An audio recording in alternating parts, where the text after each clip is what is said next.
Ново издание на регионалните вести на телевизија КИС. Повредени двајца војници во тетовската касарна Кузман Јосифовски Питу. Се работи за прострелни рани во нозете. Двајцата се во стабилна состојба. Војниците прострелните рани во надколеницата и подколеницата ги добиле при чистење на митралес во тетовската касарна Кузман Јосифовски Питу. Инцидентот се случил околу 10 часот. При чистењето на оружјето испукан бил еден куршум кој ги погодили двајцата професионални војници во левата нога. Тие веднаш се пратени во хируршкото одделение при клиничката болница во Тетово, каде првично им се санирани повредите, но поради големите фрактури кои ги задобиле, препратени се на скопските клиники и двајцата се во стабилна здравствена состојба. Во нашата хируршка амбуланта донесени се двајца повредени со склопетарни рани, повредени во регијата на подколеница, левата подколеница и левата надколеница на вториот. Поради нивната шокова состојба бевме принудени да ги внесеме во сала, да се стабилизира нивната општа состојба, значи да го запираме крварењето, што го постигнавме, хемостаза добра, и ги мобилизиравме екстремитетиве на пациентиве поради скршениците што беа комплексни, бевме принудени да ги однесеме во клиника за травматологија. И од Карел Скопје потврдуваа дека двајцата војници се во добра здравствена состојба и во текот на денот ќе им се изврши операционен зафат. Војниците од тетовската касарна изминатите неколку дена имале војна вежба. Денеска двајцата повредени, едниот од Скопје, другиот од Тетовско Сарачино, добиле задача да го исчистат оружјето во еден од хангарите каде било складирано. Неофицијални информации говорат дека при чистењето на митралезот калибар 12,7 бил испукан еден куршум, кој најверојатно бил заборавен во митралезот кој се користел на војната вежба. Надлежните органи на МВР и АРМА работат на целосно расчистување на случајот. За резултатите од истрагата јавноста информираат од Генерал-штабот на АРМА. Дополнително ќе биде известена. 5 семејства од последниот кат на стамбената зграда 75, чиј покрив вчера беше зафатен од голем пожар, мора да ги напуштат своите домови зашто низ целата површина тече вода. Тие остануваат и без своите работи за кои немало место по становите, па ги чувале во помошните простории под покривот, кои се целосно изгорени. Вчера со оган, денес со вода продолжува битката на станарите со последиците од вчерашниот пожар од стамбената зграда 75 во Тетово. Семејството Ибраими се врати во нивниот дом на последниот кат, откако истиот го напушти вчера по повикот на најмалата ќерка дека гори кровот на зградата.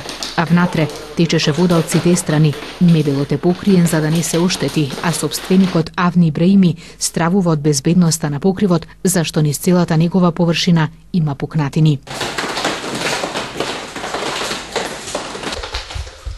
Прво, малото дете го видел огинот во кровот, ми јавил на другите станари, повикале пожарникари, дојде од тие и веднаш почна со вода да горе у кровот. Значи тука е изгорено кровната конструкција, која била цела од дрво, даски. Тоа траело, да не ви кажам, интензивно 5 сата горењето, зашто цел време сум бил присаден доле, сум го пратил ситуацијата. И вчера видовме, ама денеска ние гледаме, значи колку е штетата. Уште подобро ќе видите горе, значи што е ситуацијата. Сега ова е ситуацијата. Треба сите работи што ги имаме внатре во станот да ги извадиме, ставиме некаде друго. И задолжително треба да доаѓат други експерти, инженери, да проверат цврстината на бетонската плоча на овој последниот спрат, зашто гледаме и под зидовите има многу покунатини, а со вашата камера може да забележите дека од сите страни има линии у плочата кај тече вода, што е, мислиме дека е ослабнета. Авни Ибраими со сопругата и трите деца 8 година живеат на 6-тиот кат од зградата и досега вели не забележал никакви проблеми со електричната инсталација. Оттаму не ги знае и евентуалните причини за пожарот. Причини не знаеме ништо од наша страна, значи од што е причината почнато огинот. Не сме се забележали, не. Значи, да сме забележили, ќе јавивме, али ќе го саниравме, али Во вчерашниот пожар целосно изгорени просторот кој станарите го користеле како помошни простории во кои чувале работи за кои немало место во становите. Сега остануваат и без нив. Во 75 квадратниот стан на Ибраими постојано капе вода од оштетениот покрив на зградата, а иста и ситуацијата со останатите 4 стана од неговиот кат. Видливи се траги од синоќешниот пожар и низ целиот влез на зградата. Тетовец пријавил дека непознато лице со нож го расекло на главата вчера на улицата Видос Милевски Бато. Од полицискиот билтен информација за украдено и за опожарено возило. 32 годишен тетовец вчера вечер околу 22 часот пријавил дека непознато машко лице час и половина пред тоа физички го нападнало на улицата Видос Милевски Бато во Тетово, откако слеголо такси возило со кое се превезувал, соопшти СВР Тетово. Непознатото лице според кажувањето на пријавителот се обидело да го удри, пошто со нож го повредило на левата страна на главата, од што паднал на тротоар покрај едно возило и ја повредил левата рака, додека напаѓачот со друго женско лице заминал од местото. Се работи на расчистување на случајот и откривање на сторителот. 40 годишен тетовец вчера вечер околу 19 часот и 50 минути пријавил дека засега непознати сторители му го одзеле возилото джип Land Rover со тетовски регистарски таблици, сопственост на неговиот татко, соопшти СВР Тетово. Непосредно пред тоа запрел на улицата Благоја Тоска во Тетово, слегол од возилото и влегол во аптека за да купи таблети. Кога излегол од аптеката, возилото во кое имало повеќе лични и други документи веќе го немало на тоа место. Причинетата материјална штета се проценува на 50.000 евра. Се преземаат мерки и активности за откривање на сторителите и пронаоѓање на возилото. Од полицискиот билтен и информација за опожарено возило. Ноќеска околу 1 часот опожарено е патничкото возило Peugeot 206 со скопски регистарски таблици, сопственост на 23 годишно долно седларце. Вечерта околу 19 часот таа го паркирала возилото, а половина час по полноќ забележала дека избувнат пожар во предниот дел од истото. Со ангажирање на соседите пожарот целосно е изгаснат. Почести анализи за побезбедна вода за пиење. Ова е ставот на стручните лица од гостиварските служби на Центарот за јавно здравје, каде што се вршат испитувања за исправноста на водата во општините Гостивар, Врапчиште и Маврово Ростуше. За да се гарантира безбедноста на водата од градскиот водовод во Гостивар, испитувањата треба да се вршат многу почесто отколку сега, посочуваа стручните лица на Светскиот ден на водите 22 март. Службите на Центарот за јавно здравје земаат мостри за анализа 3 пати месечно, што остава простор за сомнеш каква е водата во периодите меѓу анализите. Тие мостри мислам дека се премногу малку за овој регион, затоа мислам дека оваа година ќе треба да го покачиме тој број многу повеќе, затоа што со тоа не можеме да обезбедиме чиста вода за пиење, мислам, не можеме да го гарантираме безбедноста на водата за пиење со таков број на мостри во еден град во кој живеат повеќе жители. За нашиот град најмалку би требало таа бројка да биде 2 до 3 пати поголема од таа што ја правиме, така да негде околу 100 мостри би требало годишно најмалку да се анализираат во лабораториите на Центарот за јавно здравје. Во лабораториите во Гостивар се вршат анализи на мостри вода од трите општини во регионот – Гостивар, Врапчиште и Маврово Ростуше. Водоводните системи низ селата не се дезинфицираат редовно, што доведува до бактериолошка загаденост на водата. Во градскиот водовод во одредени периоди повторно се појавува матност, која според лекарите не е на алармантно ниво. Најголем дел од овие неисправни води за пиење се однесуваат на селските подрачја, каде што неисправноста на водата, бактериолошката неисправност изнесува 9,3%, додека во градските подрачја е негде околу 2,6% бактериолошки неисправни води. Ова неисправност најповеќе се должи на нередовното одржување на водообјектите во селските подреше, пред се на резервоарите на водоводните објекти кои редовно треба да се чистат, да се дезинфицираат и да се хлорираат. Анализите на гостиварските служби на Центарот за јавно здравје покажале дека бактериолошка загаденост на водата се јавува во селата Врапчиште, Зубовце, Галате, дел од селото Србиново и дел од Мавровскиот регион. На надлежните предпријатија им било наложено да преземаат мерки за хлорирање и за дезинфекција. Снежните врнежи и повеќето дождовни денови кои предходеа не дозволуваат земјоделците да почнат со подготовки за пролетната сеидба. Агрономите препорачуваат да се чекаат оптимални услови, зашто ниските температури може да нанесат големи штети на културите. Временските прилики не дозволуваат земјоделците да почнат со подготовки за пролетната сеидба. Врнежите од снег кои ја зафатија земјава, но и повеќето дождовни денови во изминатиот период предизвикаа голема влажност на почвата, што ја прави непогодна за обработка. Стручните лица препорачуваат кога ќе дојде време за пролетните активности, пред да се извршиорање на земјоделските површини, да се почека водата во почвата да испари.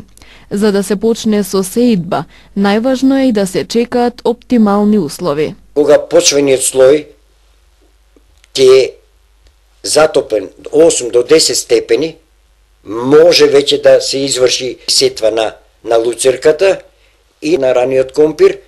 Нашите фармери дури не ризикуваат, толку веќе ги спознаа климатските услови, чекаат оптимални услови за да се изврши таа пролетна сетва. Мислам дека некдека од 5 до 10 април ќе биде идеално за пролетноорање и припрема на почвите за активности кои што ќе ги изведат со пролетната сетва или садење на пролетните култури. Во текот на наредниот месец, на мај месец, веќе кај нас традиционалните култури ќе бидат присутни со засадување на нашиот познат пипер, доматот, тетовски, потоа лубеницата или бостанот кој што е со дрвен квалитет во тетовскиот крај, како и пиперот и доматот. Со потешкоти се соочуваат земјоделците чии ниви беа поплавени поради поројните дождови, кои во изминатиот период го зафатија Полошкиот регион. За повторна обработка на овие површини, агрономите советуваат најпрво да се исчистат, а потоа да се наѓубрат и ораат. Се зависи од наносот кој е донесен до самата обработлива површина. Ако наносот е исклучио каменен, од издробен камен, тогаш тој треба да се исчисти комплетно, истата парцела да се наđубри со многу органско đубриво, да се повторно врати структурата на почвата, да се заора до 35-40 сантима, да се пушти, да се одцеди. Инаку во Полошкиот регион се садат речиси сите градинарски и житни култури. Кај нас најзастапени се, јас би рекол, сега ќе земеме како фуражна култура луцерката. Луцерката е многу застапена, потоа до окупните култури пченката во здружен посев со гравот и компирот е од окупните култури е застапен. Меѓутоа, од градинарските култури напоменав, најзастапени е пиперката, доматот и лубеницата или бостанот и дињата. Во принцип, кај нас се застапени житни култури или зрнести култури. Тука зрнести би ја споменал и пченката, пченицата, јачменот, овесот и така натаму, се 5000 хектари. И 5000 хектари вамо спаѓат во окупни култури или градинарски култури, како што е компирот, како што е доматот, пиперката, другите, потоа има и вочки, околу 800.000 хектари. Во пролет, вообичаена практика на земјоделците е да ги чистат нивите од отпадоци, а често знаат да ги запалат меѓите и стрништата. Поради тоа се апелира граѓаните да бидат максимално внимателни, ако се движат или работат во полето или низ шумите, во насока на превенција од пожари, зашто нивно намерно или случајно предизвикување носи соодветни казни.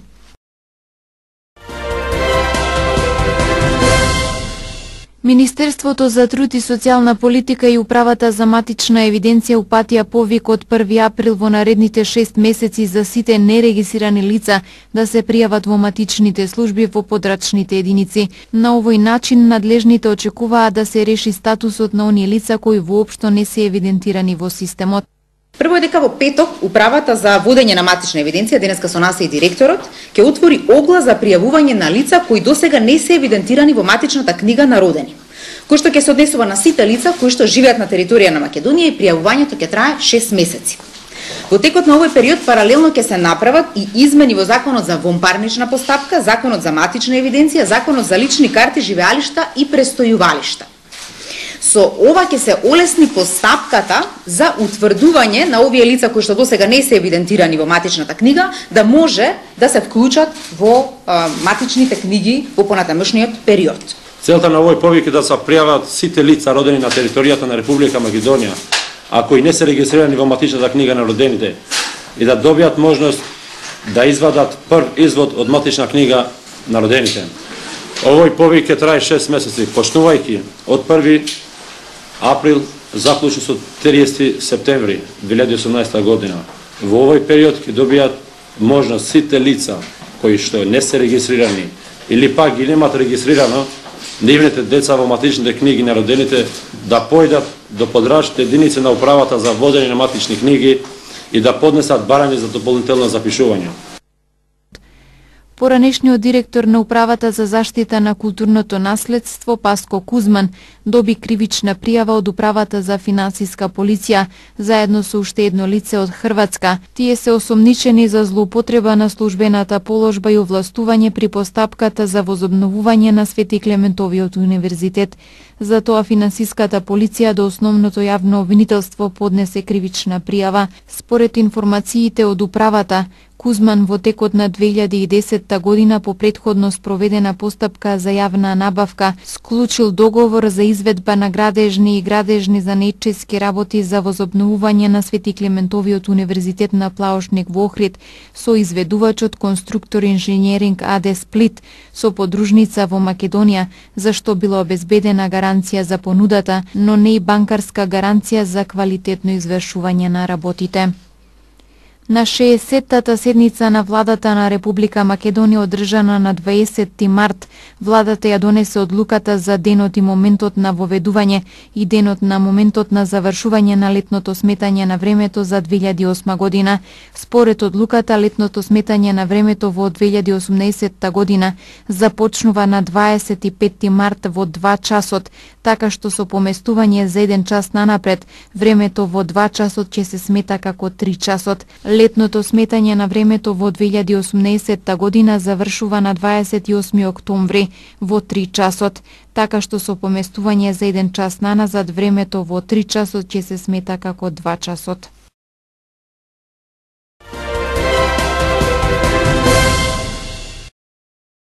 Поранешниот француски председател Никола Саркози ги отфрли обвинувањата дека прифатил €1.000.000 за нелегално финансирање на неговата кампања од либискиот диктатор Муамер Гадафи.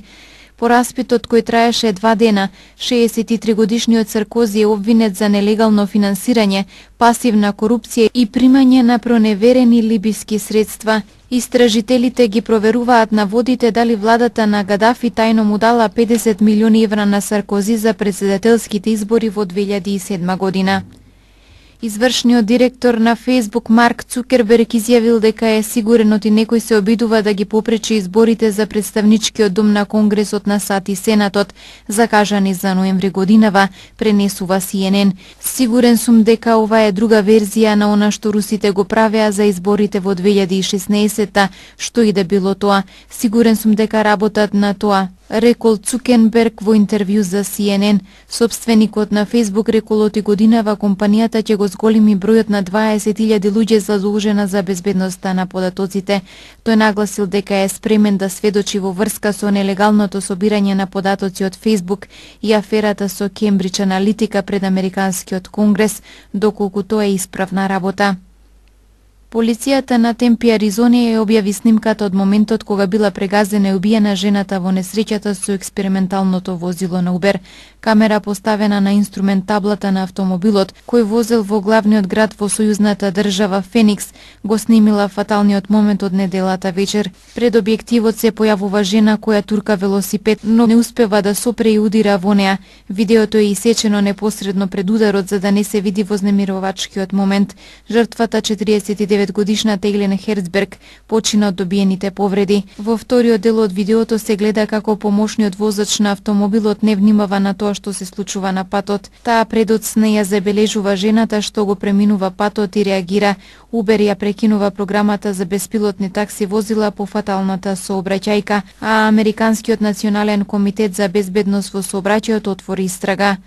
Обилни снежни врнежи и силен ветер го зафати источниот брег на САД, каде се затворени училиштата и канцелариите на федералната влада, додека авиокомпаниите откажаа илјадници летови. Националната метеоролошка служба издаде предупредувања за снежната бура од Северна Каролина до Масачусетс, а од невремето се погодени речиси 70 милиони луѓе. Авиокомпаниите одложија илјадници летови на северозападот на САД, откако комбинацијата од силни ветрови, снег и мраз го заковаа тој дел од земјата. До средата на пладне откажани се повеќе од 4400 меѓународни летови, како повеќе од 2600 домашни, откако силниот циклон од североисток го затрупа со снег и мраз Њујорк, Бостон, Филаделфија и Вашингтон.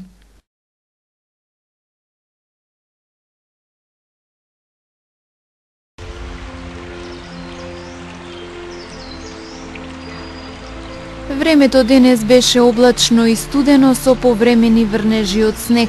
Дуваше умерен ветер од североисточен правец. Утринската температура се движеше од -4 до -2 степени, а дневната од -2 до 2 степени.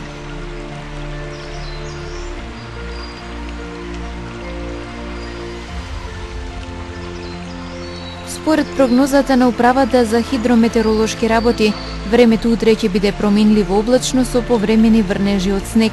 Ќе дува слаб до умерен ветер претежно од северен правец. Утринската температура ќе се движи од -3 до -1 степен, а дневната од -1 до 3 степени.